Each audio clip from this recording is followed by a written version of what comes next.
Olá, eu sou Manuela Albuquerque, editora de saúde da MIT Technology Review Brasil. Hoje eu converso com o Fabrício Campolina, presidente da MedTech, que é o setor de produtos para a saúde da Johnson & Johnson. Fabrício, muito obrigada pela sua participação com a gente hoje. Obrigada por nos receber. Eu queria começar, então, com um pouco da sua trajetória no setor de saúde, desse momento da MedTech, que você explique aí como que é essa estruturação dentro da empresa. Enfim, conta um pouco pra gente esse caminho até aqui, no momento presente. Excelente. Manuela, primeiro é uma alegria enorme falar com você e poder participar com essa entrevista. Falando um pouquinho da minha trajetória e tentando linkar a minha trajetória com a própria trajetória da companhia desde que eu entrei, eu comecei há 18 anos atrás. Eu concluí um curso de MBA nos Estados Unidos e logo na sequência fui recrutado pela Johnson para começar a atuar aqui, na área comercial. Então, naquele momento, eu trabalhava na área de marketing e vendas e a gente estava lançando um produto que era uma inovação muito importante para a área da saúde, que era os estentes farmacológicos, que revolucionou a forma com que aquela doença era tratada. E eu, participando daquilo, eu vi realmente o quanto que a gente conseguia mudar a vida das pessoas através da inovação. Isso trazia um sentimento de propósito muito grande. E durante todos esses anos que eu continuei com a minha carreira aqui, em diversas posições de marketing e vendas, cada vez com maior responsabilidade, incluindo o escopo América Latina em determinados momentos, eu vi este impacto que a gente poderia trazer com inovação em produtos sendo uma realidade muito grande e obviamente, a abrangência que uma companhia como a Johnson tem, conseguindo, de fato, mudar a trajetória das comunidades que a gente está. E agora, recentemente, eu, antes de estar nessa minha posição atual, dentro de todas as mudanças que a gente vem observando, de empresas tradicionais, elas necessitarem de fazerem mudanças para se transformarem mais em empresas digitais, para se manterem relevantes, a nossa companhia ela criou uma nova área chamada Healthcare Transformation e Strategic Capabilities, que a ideia era como que a gente conseguia trazer uma empresa tradicional para ela comportar mais como uma empresa nativa digital, como Google, como tantas outras que a gente conhece.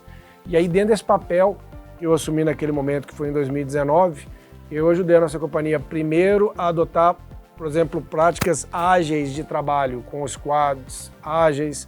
E hoje em dia, por exemplo, 25% de toda a nossa organização comercial já trabalha dessa forma, o que tem nos dado muito mais agilidade e foco no cliente. A gente tem criado toda uma base para poder fazer gestão de dados com um processo de governança muito bem estabelecido, para que a gente consiga realmente gerar insights no momento que eles possam nos ajudar a tomar melhores decisões. A gente também tem se conectado com o ecossistema que a gente tem. A gente estava até conversando anteriormente que é um ecossistema aqui no Brasil e aqui em São Paulo, ele era praticamente inexistente na área da saúde de health techs há 10 anos atrás, mas que hoje em dia a gente vê mais de 1.000 health techs super bem estabelecidas, que a gente precisa estar conectado para nos ajudar a gerar valor para os nossos clientes. A gente então criou esse braço também com parcerias, por exemplo, com Inova HC e diversas outras. E esse processo todo que eu liderei para a América Latina, acho que acabou me capacitando para poder assumir essa posição em setembro, dentro de uma visão da companhia, que a liderança ela precisa, sem dúvida alguma, ter conhecimento profundo de negócio, que eu tive depois de 18 anos dentro da companhia, e entender também, obviamente, da parte financeira, fazer business cases, minha formação me permitiu, mas além disso, acho que também a liderança precisa ter uma visão estratégica de tecnologia para saber como que a gente consegue comunicar esses dois mundos para gerar o máximo de valor, deixando de ser uma empresa tradicional para ser uma empresa nativa digital. Eu brinco muito que, do mesmo jeito que a gente sempre falou em business case há 10 anos atrás, cada vez mais a gente precisa falar de use case, o caso de uso, que não é só o negócio e o retorno financeiro, mas também como a gente consegue, de maneira exponencial, usar a tecnologia para gerar valor e resolver as dores. E finalmente explicando por que a companhia que antigamente a gente chamava de Johnson & Johnson Medical Devices passou a ser agora a Johnson & Johnson MedTech, muitas vezes a gente focava apenas em inovação em produto. Isso 10 anos atrás era mais do que suficiente, a gente de fato revolucionava as áreas terapêuticas que a gente conseguia trazer essa inovação. Mas o que a gente percebeu é que nesse mundo que a gente vive atualmente, que tem desafios grandes de sustentabilidade financeira do setor, é fundamental não só a gente inovar em produtos, mas também a gente conseguir inovar processos, tanto internos quanto externos, por exemplo, nas linhas de cuidado. E o exemplo que eu adoro trazer é o seguinte: quando a gente fala, por exemplo, de câncer de pulmão, você pode ter a melhor tecnologia em termos de produto para a saúde, você pode ter o melhor cirurgião no melhor hospital. Se o paciente que tem diagnóstico de câncer de pulmão, esse diagnóstico ele ocorre no estágio 4, você vai poder fazer pouca coisa por esse paciente e o prognóstico dele é muito ruim. Por outro lado, se você inova não só nessas outras partes, mas também no processo, na linha de cuidado, e você consegue ajudar esse paciente a ele ter um diagnóstico precoce, um estagiamento 1, você muda completamente a perspectiva. Então, cada vez mais a gente inova em todas essas dimensões, e é I, não é ou, e por isso que a gente evolui, né, de uma empresa tradicional de medical devices, né, para uma empresa cada vez mais digital, MedTech. Perfeito, Fabrício. Aproveitando o seu gancho, então, sobre transformação digital e implementação de processos inovadores, o assunto do momento é inteligência artificial generativa. Com esse boom do ChatGPT, eu queria saber qual que é a sua opinião em relação à implementação na saúde. O que se tem de positivo com essa ferramenta e o que é mais preocupante se ela for aplicada de maneira inadequada? Como que tem sido a visão da MedTech nesse sentido? Primeiro, só contextualizar, eu sou formado em ciência da computação, ainda que eu não atue na área há muito tempo, mas eu tenho uma paixão por essa área e, inclusive, eu era beta user do OpenAI em 2000, já era beta user deles, que diziam assim, nas horas de folga eu gosto de ficar brincando com meu filho. Então, eu já acompanhava muito de perto a evolução, obviamente que o salto que deu, né, para o 3.5 já foi muito grande. E dentro desse contexto, eu acho que, primeiro eu vou trazer uma minha visão geral em relação ao mercado e depois eu trago a visão da Johnson. Então, eu acho que de maneira geral a gente precisa reconhecer que a gente deu realmente um salto de maturidade e de acessibilidade de inteligência artificial com o advento, né, do OpenAI e, né, de toda a evolução que se teve de inteligência artificial generativa. E que alguns casos de uso que não eram possíveis 2 anos atrás, eles passam a ser essenciais no momento se você realmente quiser continuar evoluindo. Os 3 casos de uso que eu acredito para a saúde são fundamentais no momento de hoje. O primeiro é relacionado à questão de ajudar a digitalizar linhas de cuidado e através dessas linhas de cuidado você conseguir gerar comunicação com os pacientes para manter o engajamento deles. E deixa eu explicar mais. Quando você desenha uma linha de cuidado, você desenha qual que era a trajetória que aquele paciente deveria passar no cuidado de saúde dele, de acordo com o que se tem de mais avançado em conhecimento hoje em dia disponível, que obviamente se atualiza o tempo todo. A questão é que muitas vezes o paciente fica perdido nessa caminhada. E muitas vezes o que as instituições de saúde fazem é ter enfermeiras navegadoras que vão estar ligando, vão estar orientando esse paciente, falando, olha, você deveria estar fazendo, por exemplo, uma mamografia a cada 1 ano, não esqueça de fazer, e aí dependendo, né, do que for sendo encontrado, orientando passo a passo de como ele deveria estar cuidando da sua própria saúde. Com a inteligência artificial generativa, a gente evolui daquele chatbot que ninguém, digamos assim, se empolgava muito, né, responda A ou B, né, exatamente uma comunicação que a gente gosta e se engaje. Para você passar a ter comunicação que pode ocorrer através de, por exemplo, WhatsApp ou SMS, que você não sabe diferenciar que você está falando com uma pessoa ou com uma máquina, se você não tem um esclarecimento no início da conversa. Então, esse tipo de conversa ela é muito mais engajadora. E se ela se faz através de ferramentas que aquele paciente ele já utiliza, você não precisa nem ter adoção.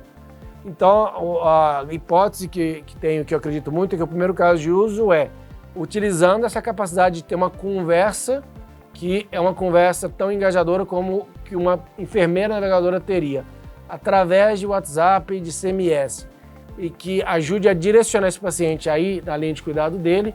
Você vai poder garantir que esses pacientes eles tomem as decisões corretas no momento correto. Seja de, por exemplo, a hora que precisa ir para o hospital, a hora que não precisa ir para o hospital, a hora que precisa fazer um exame, a hora que não precisa de fazer um exame. E é impressionante quando, às vezes, a gente toma as decisões equivocadas em relação à nossa própria saúde e como essa ferramenta poderia ajudar. Então, esse é um primeiro caso de uso.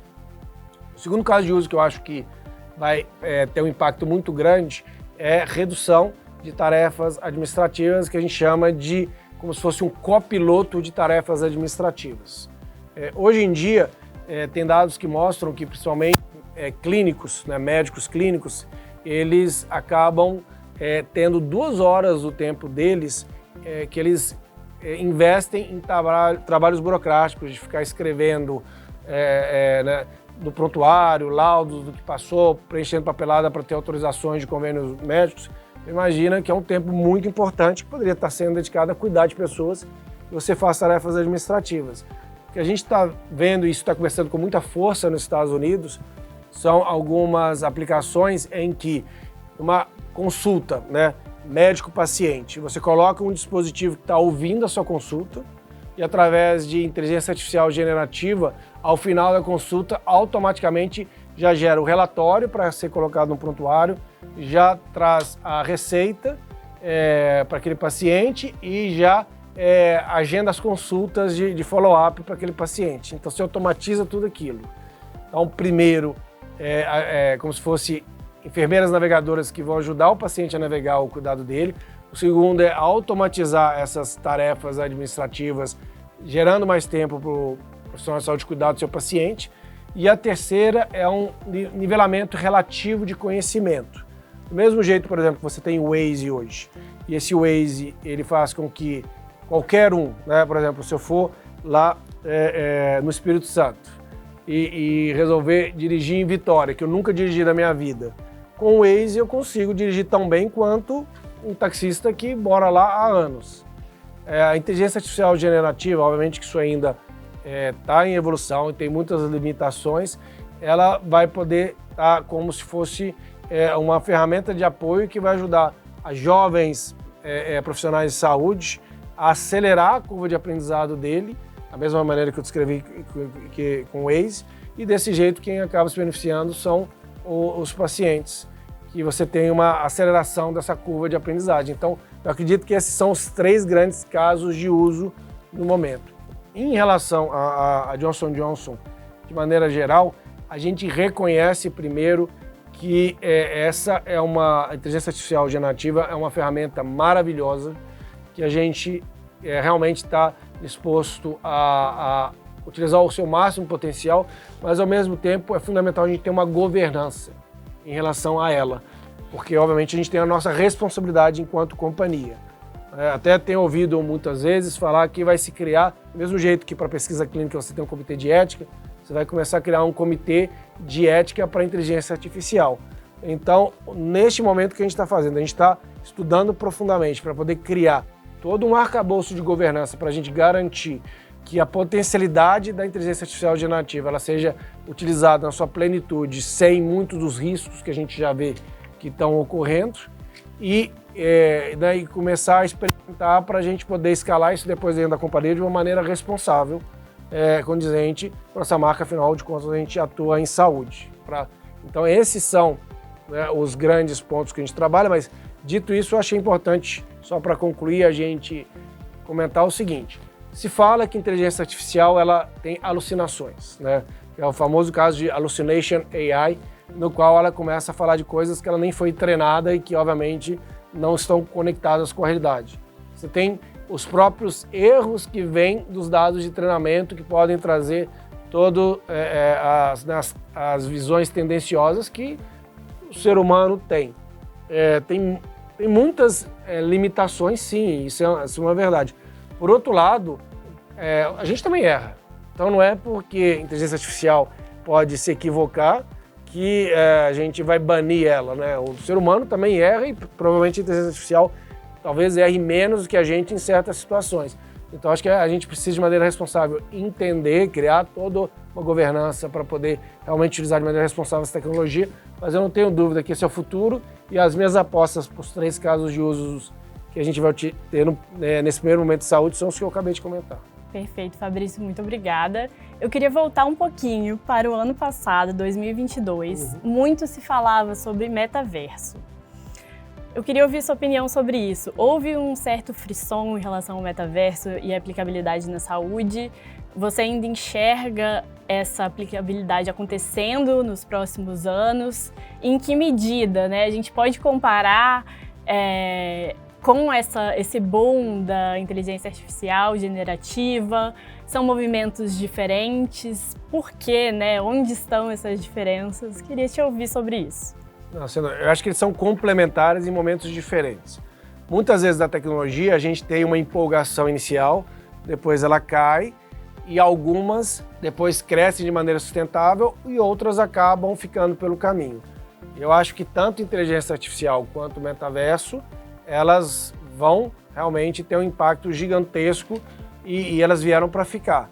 Então, talvez o metaverso a gente esteja naquele momento de não chamar tanta atenção, mas eu não tenho dúvida que ele vai voltar a se estabelecer com muita força nos próximos anos. E a visão que eu tenho sobre metaverso e a aplicabilidade dele na saúde é, primeiro, definir o que é metaverso. E os especialistas não conseguem ter algo convergente sobre uma definição. Às vezes tem aquela definição que você lê, parece que você está, sei lá, lendo um texto gigantesco para definir algo, você não consegue definir o que é. Na minha visão, metaverso é você conseguir criar uma ilusão na sua mente que aquilo que você está vivendo é real. E isso é muito pessoal. Então, com o nível de tecnologia atual, para algumas pessoas isso já acontece. Para mim aconteceu. Para outras talvez ainda não. Igual a hipnose, né? Tem gente que é mais sensível, tem gente que é menos. Então deixa eu trazer algo ainda mais concreto. A gente utiliza bastante metaverso para poder fazer educação continuada. A gente tinha uma tecnologia da própria Meta, o Oculus, de 2 anos atrás, que ainda era uma tecnologia muito inicial e que era uma brincadeira. Você colocava, achava legal aquilo e depois de 10 minutos, tá bom, obrigado, tchau. E ficava mais na brincadeira e você pensar no futuro, que potencial que aquilo poderia ter. Essa última versão do Oculus, que é o Oculus 2.0 ou Corporate, que é o que a gente tem atualmente, ela evoluiu muito. Ela evoluiu primeiro pelo nível de refreshment rate que tem do aparelho, que para de ter aquela sensação que a gente ficava tonto, porque a velocidade com que ela se atualiza engana o nosso cérebro, então não parece que o nosso cérebro não consegue perceber que aquilo está se atualizando. Você também tem aquele tanto de fio que ficava e a definição é muito maior. E então, por exemplo, eu tinha a experiência anterior, que é o que eu chamo de realidade virtual, não era metaverso ainda. Aí me chamaram para conhecer esse novo, eu fui assim, vou, porque estão me chamando. Coloquei, né, o dispositivo e esqueci da vida durante 1 hora, tiveram que me arrancar de lá. E literalmente, depois de um tempo, eu esqueci que aquilo não era real. Enganou o meu cérebro, a ilusão aconteceu e para mim aquilo era metaverso. Tanto que eu brinco, se é realidade virtual ou metaverso, se conseguiu enganar o seu cérebro para você esquecer que aquilo não é real. E por que isso é importante? Porque no nosso caso, a gente tem módulos de simulação bastante real, de treinamento em cirurgia de joelho, cirurgia de quadril, eletrofisiologia e também cirurgia geral.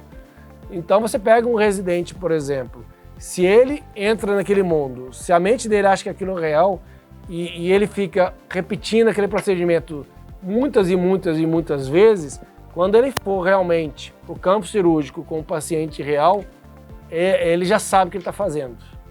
É igual um piloto de avião que é treinado antes, é como se, por exemplo, você pudesse aprender a andar de bicicleta nesse metaverso e quando você fosse andar pela primeira vez, você não caísse até você conseguir ficar sozinho.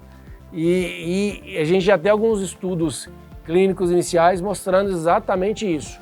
Pega residente, treina eles com essa última versão, não a anterior, e leva eles para fazer o procedimento, 100% deles conseguem completar o procedimento sozinho.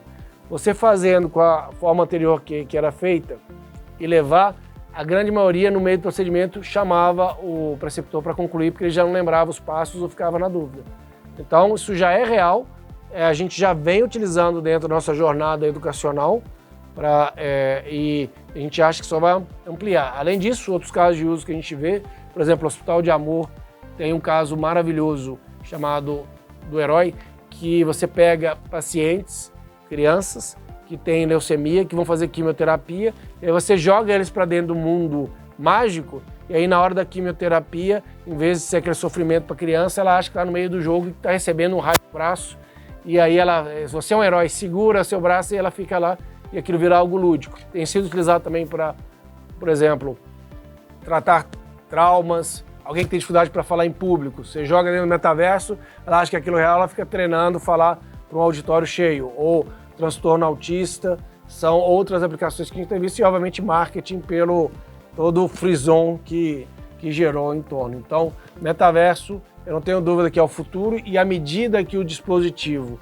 ele vai se sofisticando, as possibilidades são muito maiores. Eu brinco que o que a gente tem hoje em dia é como se fosse aquele tijolão de celular da década de 90, e que provavelmente em 10 anos a gente vai ter algo similar como se fosse um smartphone, e aí vai poder, dentro do metaverso, você sentir cheiros, sensação tátil, calor e frio, e aí vai ampliar de uma maneira enorme as possibilidades. Então é o futuro, não tenho dúvida, ainda que tenha perdido um pouquinho da visibilidade nesse momento. Agora, em termos de escalabilidade, você enxerga a inteligência artificial como tem sido usada no ChatGPT, por exemplo, com uma escalabilidade muito superior a essas soluções do metaverso? O 5G pode contribuir para ambas, para ampliação de ambas? Como você enxerga essa interação? Eu acho que escalabilidade, sim, inteligência artificial generativa tem muito mais potencial, porque o metaverso você precisa ter o ponto de imersão. E esse ponto de imersão ele custa caro. Um óculos desse custa 4, 5 mil reais. Então, infelizmente, isso acaba restringindo quem pode ter acesso, e ainda que nos próximos anos se barateie e ainda vai continuar caro. Então, acho que naturalmente, por ter que existir esses pontos de imersão, a inteligência artificial generativa vai ter uma escalabilidade maior do que o metaverso. Mas eu acho que o metaverso também vai escalar, talvez numa velocidade um pouco menor. E o 5G aumenta e muito a potencialidade das duas, porque você vai falar de metaverso, você depende de internet, para você realmente ter uma experiência imersiva que você possa colocar várias pessoas no mesmo ambiente. Então, por exemplo, hoje em dia a solução que a gente tem, você pode ter alguém na Colômbia dando um treinamento para alguém aqui no Brasil. E você agora com o 5G, você consegue ter uma latência muito baixa, uma velocidade muito alta e vários dispositivos que fazem que qualquer restrição de infraestrutura que a gente tivesse, ela deixe de existir. Obviamente que o 5G está começando nas capitais e que depois vai se expandir para o restante do nosso país, mas eu acho que no momento que tiver bastante prevalente essas coberturas de 5G, em especiais em áreas mais remotas, por exemplo, você vai ter várias situações de metaverso sendo utilizados em lugares distantes para poder auxiliar e apoiar o cuidado da parte assistencial. E acho que a inteligência artificial generativa também vai no mesmo caminho, porque você, no final das contas, precisa de internet para você potencializar qualquer aplicação que seja. E com essa nova tecnologia, você praticamente elimina qualquer dificuldade que existiria em relação à infraestrutura, poderia limitar esse potencial. Agora, tentando avançar um pouquinho para o futuro, em 2024, o que você enxerga como destaque? A discussão do momento vai ser o quê? Olha só, eu acho que é quase impossível da gente falar isso. Eu fico brincando que o nosso mundo ele vem se movimentando de uma maneira que é quase imprevisível você tentar adivinhar o que tem pela frente, Por exemplo, quem estava falando de inteligência artificial generativa em setembro? Quem estava falando para trazer outro assunto, Quem estava acreditando que ia ter uma guerra na Ucrânia em dezembro do ano passado? Então, acho que primeiro a gente precisa reconhecer da dificuldade de fazer previsões como essa. Agora, se você me permite fazer um palpite, nada mais do que palpite, eu acho que a gente vai ver muito questões relacionadas à visão computacional com inteligência artificial na ponta, revolucionando algumas áreas de cuidado da saúde. Deixa eu explicar. Hoje em dia já tem alguma tecnologia nesse sentido, mas ela está evoluindo bastante, mas provavelmente no futuro a gente vai poder ter uma câmera, por exemplo, aqui nesse nosso ambiente, que ela vai estar captando o tempo todo as nossas faces. E já tem tecnologia que permite isso, mas não está aprovado pelo FDA e vai evoluir, não tenho dúvida, que provavelmente daqui a alguns anos essas câmeras elas vão estar analisando o tempo todo o nosso semblante. Através do nosso semblante vai saber como é que está o nosso batimento cardíaco, como é que está a nossa pressão, como é que está a nossa condição de saúde mental, se a gente está com algum risco de ter depressão, alguma situação como essa, como é que está o nosso índice glicêmico. Não sei se você já ouviu falar isso, mas já tem como você saber como é que está seu índice glicêmico só através da face. E aí imagina que ela vai estar monitorando o tempo todo isso, processando com inteligência artificial na ponta e por exemplo, mandando alerta para a área de RH ou para o próprio chefe, olha, seu funcionário parece que está com um quadro de estresse muito alto, ele pode vir a ter um burnout, você não senta para conversar com ele, por que você não tenta entender o que está acontecendo, como é que você pode ajudar ele a evitar que talvez esse quadro ele evolua, por um lado, ou às vezes, por exemplo, vai ver que você tem uma arritmia que você nem tem conhecimento ainda, ou você está com diabetes e que você nem tem conhecimento, ou pressão alta, e antecipar todos esses diagnósticos. E mais ainda, eu acredito que vai chegar um momento que você vai ter isso, por exemplo, filmando o que você está comendo, já fazendo a contagem de quantas calorias que tem, já te trazendo recomendações sobre isso. Então, para mim, eu acho que o grande salto tecnológico que a gente vai ter daqui a 3, 4 anos para a área da saúde, essa integração de visão computacional com inteligência artificial, que vai fazer com que o nosso monitoramento de saúde, ele deixa de ser necessário você ter um relógio que está no seu pulso, ou você está relatando dados ou tirando pressão, vai ser algo que vai ser automaticamente já capturado e vai ser levado informação a quem precisa para a tomada de decisão. Excelente, Fabrício. E agora, voltando para a realidade atual, e um pouquinho no tempo de novo, o Brasil tem vários desafios, né? Tanto de estrutura, quanto de conectividade e de interoperabilidade entre o sistema público e privado. Você acha que esse caminho começa por onde? Assim, o que precisa ser resolvido para isso tudo ir para frente? Pensando aí nessa perspectiva do sistema público e do sistema privado. Acho que isso é uma excelente pergunta, porque obviamente a gente vivencia no momento um desafio muito grande de sustentabilidade do setor, tanto da saúde suplementar quanto do sistema público. Isso não é uma questão do Brasil, isso é em todo o mundo. A própria referência global, que é o NHS, do Reino Unido, tem passado por muitas dificuldades e questionamentos. E eu acho que dentro deste contexto, a gente precisa, sem dúvida alguma, melhorar eficiências e principalmente a integração entre esses dois sistemas, público e privado. E eu acho que a base de tudo, e por onde a gente precisa começar, é a integração dos dados.